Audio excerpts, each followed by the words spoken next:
அனைவருக்கும் வணக்கம். நம்முடைய சித்தத்தை சிவன்பால் வைத்திருப்பவர்கள், மனம் மொழி மெய் கடந்தவர்கள், நம்மை வாழ்விக்க வந்த மகான்கள், நமக்கு குருமார்களும் கூட. ஒரு குடும்பத்திற்கு குடும்பத் தலைவன் தேவை, ஊருக்கு தலைவன் தேவை, நாட்டிற்கு தலைவன் தேவை. அதே போல் நம்மிடம் இருக்கக்கூடிய ஆன்மா உய்வு பெற தலைவன் தேவை. இங்கு தலைவன் குருவாக வருகிறார். அதே போல அனைத்து ஆன்மாக்களுக்கும் ஒரே தலைவன் என்ற நிலை அல்ல. ஒவ்வொரு ஆன்மா பரிபக்குவத்திற்கு ஏற்ப ஒவ்வொருவருக்குமே ஒவ்வொரு குருமார்கள் வாய்க்கிறாங்க. எப்படி ஒவ்வொருவரின் உடை மற்றவர்களுக்கு பொருந்துகிறதோ குருமார்களும் அப்படித்தான். சிலருக்கு அகத்தியர், சிலருக்கு மகா பெரியவா என சொல்லலாம். அந்த வரிசையில் நவகோடி சித்தர்கள் கால் பதித்த பூமி இது. இன்றைக்கி நம்ம இந்த வீடியோவில் கணக்கன்பட்டி மூட்டை சுவாமிகளுடைய தரிசனத்தை பற்றியும் கணக்கன்பட்டி மூட்டை சுவாமிகளுடைய சிறப்புகளை பற்றியும் தான் தெரிஞ்சுக்க போகிறோம். வீடியோவை கடைசி வரைக்கும் ஸ்கிப் பண்ணாமல் பாருங்கள். அதுக்கு முன்னாடி நம்ம சேனலை சப்ஸ்கிரைப் பண்ணலைன்னா மறக்காமல் சப்ஸ்கிரைப் பண்ணிவிடுங்க. கணக்கன்பட்டி சித்தருக்கு போற்றி அப்படிங்கிற மந்திரத்தை மறக்காமல் கமெண்ட் பண்ணுங்கள். உங்களுடைய வாழ்க்கையில் பல மாற்றத்தை இந்த சித்தர் கொண்டு வருவார். பழனியில் இருந்து கணக்கன்பட்டி என்ற ஊர் இருக்குது. சிலரெல்லாம் அவரை பார்க்க போனால், போடா இங்கே எதுக்குடா வந்த என்று துரத்தி விடார். சிலரை பார்த்து அந்த கல்லை எல்லாம் பொறுக்கி இந்த பக்கம் போடு என்று சொல்லுவார். பொதுவாக சித்த புருஷர்கள் தன்னலம் இல்லாதவர்கள். சிலரெல்லாம் இப்பொழுதுமே எப்படியோ இருக்காங்க. ஆனால் இவர் அப்பொழுது கூட ஒரு மாட்டு கொட்டகை போன்ற ஒரு இடத்துல தான் தங்கி இருந்திருக்காரு. திடீரென 4 நாட்களுக்கு சாப்பிட மாட்டார். எங்கேயாவது சென்று விடுவார். எங்கேயாவது சென்று உட்கார்ந்து கொண்டு இருப்பார். எதையாவது சொல்லிக்கொண்டே இருப்பார். இதையெல்லாம் நம்மாமல் புரிந்து கொள்ள முடியாது. சுவாமிகள் உண்மையிலேயே ஒரு மகான். ஏனென்றால் கடந்த 50 வருடங்களுக்கு மேலாக அவர் இந்த பழனியில் அறிந்தவர் ஏராளம். பழனியில் அவருக்கு பக்தராக இருந்த பணக்காரர்கள் பல பேர் மூட்டை சுவாமிகள் நினைத்திருந்தால் எப்படியோ அவர்களை பயன்படுத்தி கொண்டிருக்கலாம். ஆனால் அவரது வாழ்க்கை முறையே வேறு. நம்மிடம் இருக்கும் குறைகளை அகற்றுவதற்கே இவர் அவதரித்திருக்காரு அப்படின்னு சொல்லலாம். எவரேனும் இவரிடம் பணமோ பொருளோ கொடுக்க வந்தால் முதலில் அவர்களை விரட்டி விடுவார்கள். எவரிடம் இருந்தும் சல்லி காசு கூட வாங்க மாட்டார். யாரிடமும் எதுவும் கேட்கவும் மாட்டார். இப்பொழுது கூட இவரின் சில பக்தர்கள் இந்த கணக்கம்பட்டியிலே இங்கு தங்குவதற்காக ஒரு சித்த சபை கட்டி வருகிறாங்க. இவர் முறையாக ஒப்புதல் தரவில்லை. அந்த அளவுக்கு ஒதுங்கியே இருக்கக்கூடியவர். அதே கணக்கன்பட்டியில் சிலரது சகோதரர்களின் குடிசையில் வசிக்கிறார்கள். இவர் எப்பொழுதாவது சாப்பிடுவார். சகோதரர் வீட்டில் இருக்கிறார்களோ ஏதாவது ஒரு ஹோட்டலில் இருந்து உணவு வாங்கி வந்து தருவாங்க. ஆனால் இந்த 50 வருடங்களுக்கு மூட்டை சுவாமிகளுடன் கார்களில் வேன்களில் வந்து பணத்தை கொட்ட முயன்ற கோடீஸ்வரர்கள் பல பேர். அப்படிப்பட்ட ஆசாமிகள் வந்தாலுமே எரிந்து விடுவது போல இவர் பார்ப்பார். அந்த கணம் அந்த ஆசாமிகள் கிளம்பி போய் விடுவாங்க. இவருக்கு காசு, பணம், உணவு, உடை, இடம் இப்படி எதுவுமே முக்கியமில்லை. இவருடைய அவதார நோக்கமே வேறு. இதனால தான் இவர் பலரிடமிருந்து தனித்து தெரிகிறார் என்றால் கணக்கன்பட்டியில் வசித்து வருகிறார். கணக்கன்பட்டி கிராமத்துக்குள் தொடர்ச்சியாக இவர் தங்கி இருப்பது சில வருடங்கள் தான். இதற்கு முன்னால் அடர்ந்த மலையில் எங்காவது தங்கியிருப்பார். பழனி எதிரே இடுமன் மலையில் சில காலம் தங்கி இருந்திருக்கிறார். பல நேரங்களில் இவர் எங்கு இருக்கிறார் என்பதை பக்தர்கள் எவராலுமே கண்டுபிடிக்க முடியாது. உச்சி வேளையில் கொளுத்துகிற வெயில் மலைக்கு மேலே இவர் ஒரு பாறையில் அமர்ந்து தியானத்தில் இருப்பார். அது மட்டும் இல்லாமல் கொட்டுகின்ற மலையில் முழுக்க நனைந்தபடி அதே பாறையில் படுத்திருப்பார். இயற்கையின் எந்த ஒரு சக்தியுமே இவரை பாதித்தது இல்லை. மூட்டை சுவாமிகள் அற்புதங்கள் என்று ஒரு பக்தர் நம்மிடம் சொன்னவர், அதிக வோல்டேஜ் மின்சாரம் பாய்ந்து கொண்டிருக்கும் மின் வயர் ஒன்று அருந்து நடு ரோட்டில் விழுந்து கிடந்தது.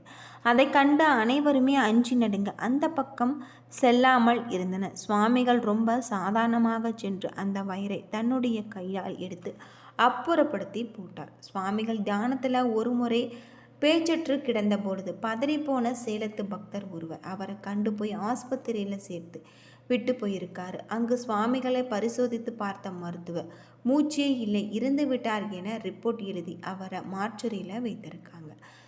சில மணி நேரத்தில் சுவாமிகள் பழனியில் ஒரு மலையில் தவத்தில் இருந்தாராம். மாற்றறையில் சுவாமிகள் இருந்த அறையை திறந்து பார்த்த ஆசாமி அதிர்ச்சி. எங்கே இவர் இல்லை. பழனி கல்லூரியில் இவர் வேலை பார்த்து வந்த பேராசிரியர் ஒருவர் இன்னும் தேதியில் இறக்கப் போகிறார் என்பதை முன்கூட்டியே சொல்லி வந்தார் சுவாமிகள். எந்த ஞான சிருஷ்டி மூலம் சுவாமிகள் சொன்னாரோ தெரியவில்லை. சுவாமிகள் சொன்ன தேதியில் திடீரென உடல்நலக்குறைவு சித்தவாகி விட்டார். இப்படி நிறைய சம்பவங்கள் அனுபவங்களை சொல்லலாம். சுவாமியை தரிசனம் பெறலாமா? சரியாக சுமார் 10 மணி நேர அளவில் சுவாமி கோவிலில் அடைந்திருக்காரு. விநாயகரை வழிபட்டு உள்ளே சென்றிருக்காரு. அப்புறம் அது மட்டும் இல்லாமல் இங்கு சுவாமியை அருமையான அபிஷேக காட்சிகளை கண்ணால் கண்டிருக்காரு. அடுத்த அலங்காரத்திற்கு திரை போட்டிருந்தாங்க. அது மட்டும் இல்லாமல் மூட்டை சுவாமிகளுடைய இயற்பெயர் பழனிசாமி என்ற ஒரு அன்பர் சொன்னார். இவர் 20 ஆண்டுகளுக்கு முன்பு வரை மூட்டை சுவாமிகள் வசித்த இடம் பழனி திண்டுக்கல் மெயின் ரோட்டில் பழனி கலை கல்லூரி வாசல்ல. அது மட்டும் இல்லாமல் மேலே ஒரு முழுக்கை சட்டை, தலையில் ஒரு முண்டாசு, பெரும்பாலும் வேஷ்டியை மடித்து கட்டி இருப்பார். இவர் உடுத்தி இருக்கும் துணிகள் பெரும்பாலும் கந்தலாகவே இருக்கும். இவரது இடது தோள்பட்டியில் ஒரு பெரிய மூட்டை தொங்கி கொண்டிருக்கும். ரொம்ப கனமான மூட்டை. அதற்குள் என்ன இருக்கிறது என்பது எவருக்கும் தெரியாது. புளிய மரத்தின் அடியில் தான் ஓய்வெடுக்கும் பொழுது மரத்தின் ஒரு கிளையில் தன் கண்களின் படும்படி மூட்டையை தொங்கி விடுவாரா. ஆர்வ கோளாறின் காரணமாக சில நேரங்களில் எவரேனும் அந்த மூட்டையை அருகே நெருங்கினால் போதும் கண்ணாம் பின்னமாக என்று கத்தி விடுவார். அவர்களை விரட்டி விடுவார். தான் சொல்லும் இடங்களுக்கெல்லாம் இவர் கந்தல் மூட்டையே விடாமல் தூக்கி செல்வார். அது மட்டும் இல்லாமல் மூட்டை சுவாமிகள் என அழைக்கப்பட்டு ஆரம்பித்தார் இவர் அப்படின்னு சொல்லப்படுது. இந்த கணக்கன்பட்டி சித்தர் அமாவாசை பூஜையில் பக்தர்களுக்கு காட்சி கொடுத்துருக்காரு அப்படின்னு சொல்லலாம். இங்கு கணக்கன்பட்டி கோவில் இருக்கும். இந்த கோவிலில் அமாவாசை பூஜை முடிந்து கணக்கன்பட்டி மூட்டை சுவாமிகள் பக்தர்களுக்கு ஒளியாக காட்சி கொடுக்கும் நிகழ்வு நடந்து வருதும் அப்படின்னே சொல்லப்படுது. அது மட்டும் இல்லாமல் அன்றைய தினம் மதிய உணவை அங்கு அன்னதானத்தில் பெறும். அங்கு நிறைய மகான்கள் கால்பட்ட இடத்துல நாம் கால் பதித்த பெரும் பாக்கியம். அருமையான அருள் நிறை தரிசனம் நம்முடைய உணர்வுகளை மாற்றியது. இங்கு கிடைத்த உணவும் நம்மை உயிர்க்க வைக்கிறது அப்படின்னும் சொல்லப்படுது. அங்கு கிடைத்த உணவும் நம்மை உயிர்க்கு வைக்கிறதாகவும் சுவாமிகள் 2 இடத்துல கோவில் இருக்கிறதாகவும் அதே அடுத்த கோவிலில் சென்றிருக்காங்க. இப்படி கணக்கன்பட்டி மூட்டை சுவாமிகள் கோவிலுக்கு சென்ற போது அங்கு நடந்த ஒரு தகவலை நம்மிடம் பகிர்ந்திருக்காங்க. மூட்டை சுவாமி என்பவர் முருகனின் மறு அவதாரமாக கருதப்படுகிறார். அவர் எங்கிருந்து வந்தார் என்று யாருக்கும் தெரியாது. சிலர் இவர் சீனாவில் இருந்து வந்ததாகவும் சொல்வார். அவர் முகமும் சீனாக்காரர் போலவும் காட்சியளிக்கும். அவர் வாழும் பொழுது பல அற்புதங்களை நிகழ்த்தியிருக்காரு. பேச முடியாத ஒரு சிறுவனை வாய் பேச வைத்து அற்புதத்தை நிகழ்த்தியிருக்காரு. திடீரென ஒரு நாள் இடுமன் மலை அருகே பேச்சு மூச்சின்றி கிடந்திருக்காரு. அது மட்டும் இல்லாமல் இவர் பல்வேறு பக்தர்களுக்கு காட்சி கொடுத்ததாகவும் சொல்லப்படுது. இன்றுமே கணக்கன்பட்டியில் பழனியில் இருந்து சுமார் 8 கிலோமீட்டர் தொலைவில் அமைந்திருக்கிறதாகும். இந்த கணக்கன்பட்டி வாழ்ந்த சித்திரப்பட்டு நிறைய தகவல்கள் இருக்கிறதாகவும் சொல்லப்படுது. இவர் தன்னுடைய வாழ்க்கையை பொது வாழ்வில் அர்ப்பணித்து கொண்டு தினமும் கடவுளாக பணியாற்றினார்.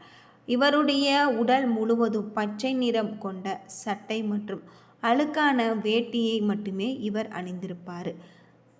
அது மட்டும் இல்லாமல் இவர் பெரிய ஒரு மூட்டையை வைத்து கொண்டு இருப்பார். அதை எங்கு சென்றாலுமே தூக்கி கொண்டு இருக்கக்கூடியவராக சொல்லப்பட்டிருக்கு. என்ன நண்பர்களே, இந்த வீடியோ உங்களுக்கு பயனுள்ள ஒரு தகவலை தந்திருக்கும்னு நினைக்கிறேன். வீடியோ பிடிச்சிருந்தால் லைக் பண்ணுங்கள், ஷேர் பண்ணுங்கள், கமெண்ட் பண்ணுங்கள். இது போல் தகவலை தெரிஞ்சிக்க நம்ம சேனலை மறக்காமல் சப்ஸ்கிரைப் பண்ணிவிடுங்க. நன்றி நண்பர்களே.